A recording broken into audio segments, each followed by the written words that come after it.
अनुज को अब ये समझने में वक्त न लगा कि उसके सामने खड़ी जिंदा लाश वास्तव में भूत है। अनुज संभल कर बोला, मगर तुम मुझे क्यों लाश बनाना चाहती हो? आखिर मेरा कसूर क्या है? तुम्हारा कसूर सिर्फ इतना ही है कि तुम इस फ्लैट में आकर ठहरे हो। मैंने तुम्हें इस फ्लैट से निकल जाने के लिए कई इशारे दिए। पहले तुम्हारे स्नानघर के आईने में दरारें डाली, फिर तुम्हारी वॉल क्लॉक तोड़ दी, फिर उसके बाद तुम्हारा कपड़ों से भरा बैग खाली कर तुम्हारे कपड़े निकालकर फेंक दिए, फिर तुम्हारे फ्लैट का दरवाजा खोल दिया ताकि तुम पेश आई इन छोटी छोटी घटनाओं से डरकर भाग जाओ।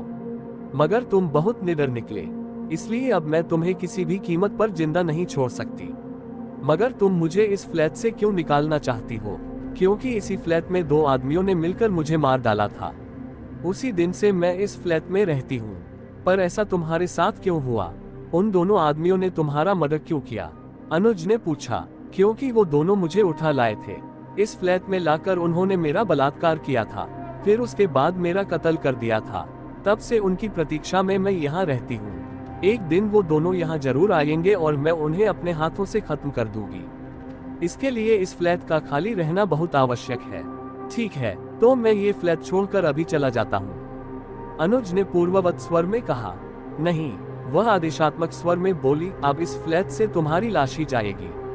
क्योंकि तुम मेरी हकीकत जान गए हो, लिहाजा तुम्हें जिंदा छोड़कर मैं जमाने के लिए चर्चा का विषय नहीं बनना चाहती, वरना मेरा मकसद अधूरा रह जाएगा। मुझ पर भरोसा करो। अनुज पीछे हटता हुआ बोला, मैं तुम्हारा राज ही रखूंगा।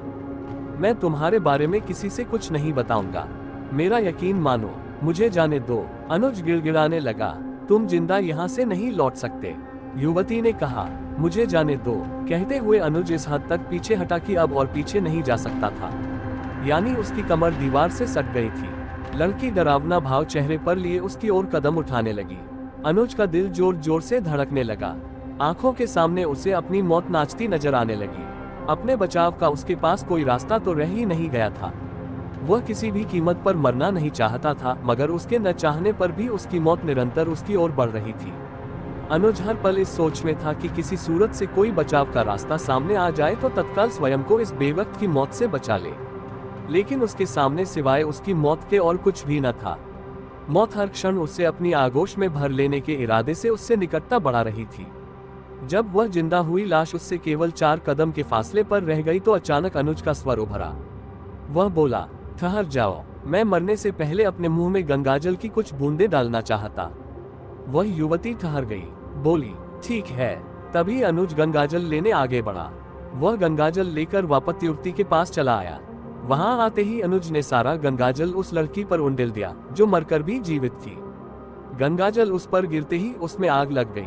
वह प्रेत आत्मा चीखती चिल्लाती रही, आग उसमें चारों तरफ से लगी थी। अनुज इस दृश्य को देखता रहा। जल्द ही वो जिंदा हुई लाश जलकर राख हो गई।